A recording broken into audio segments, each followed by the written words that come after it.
പ്രഭാഷകത്തിന്റെ പുസ്തകത്തിൽ നിന്നുള്ള വായന 6-ാം അധ്യായം 1 മുതൽ 37 വരെയുള്ള തിരുവചനങ്ങൾ. ദുഷ്കീർത്തി അപമാനവും നിന്ദയും ഉളവാക്കുന്നു. കപടഭാഷയ്ക്കും ഇതുതന്നെ പ്രതിഫലം.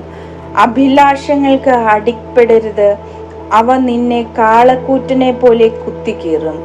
അവ നിന്റെ ഇലകൾ ഭക്ഷിക്കുകയും നിന്റെ ഫലങ്ങൾ നശിപ്പിക്കുകയും ചെയ്യും.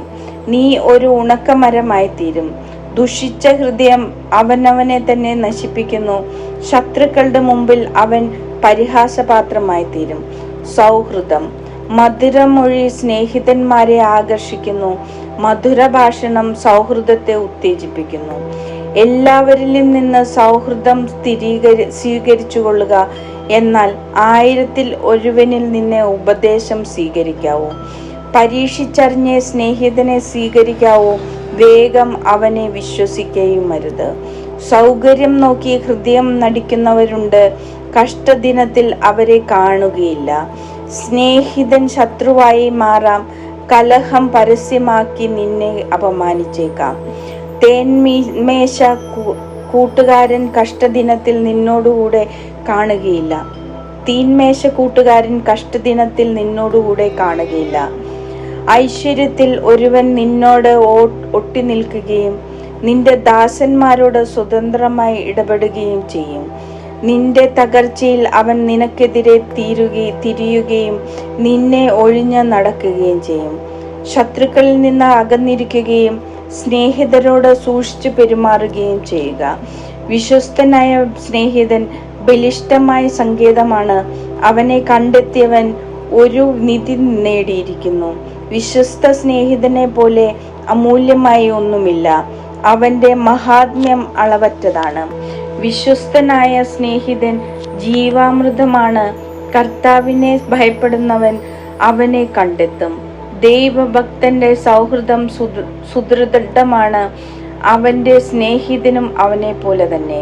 ജ്ഞാനത്തിന്റെ മാർഗം മകനെ, ചെറുപ്പം മുതലേ ജ്ഞാനോപദേശം തേടുക. വാർദ്ധക്യത്തിലും നീ ജ്ഞാനം സമ്പാദിച്ചുകൊണ്ടിരിക്കും.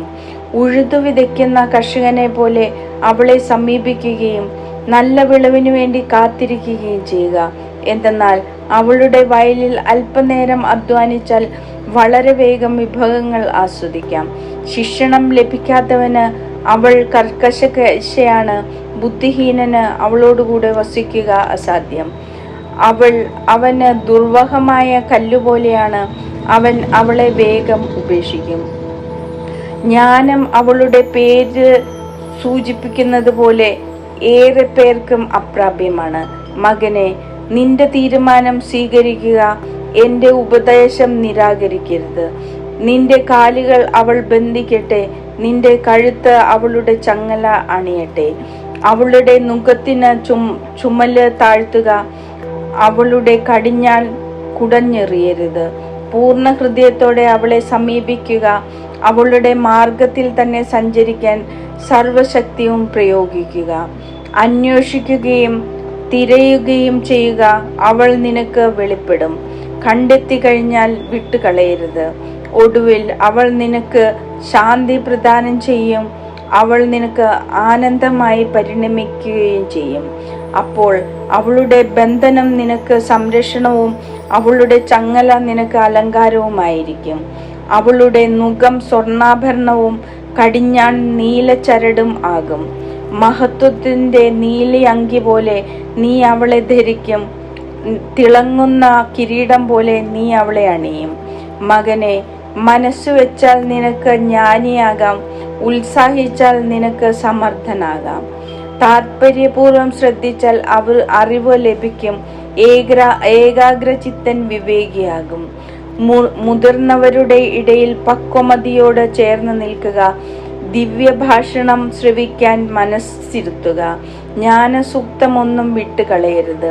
ജ്ഞാനിയായ ഒരുവനെ കണ്ടെത്തിയാൽ അവനെ സന്ദർശിക്കാൻ വൈകരുത്.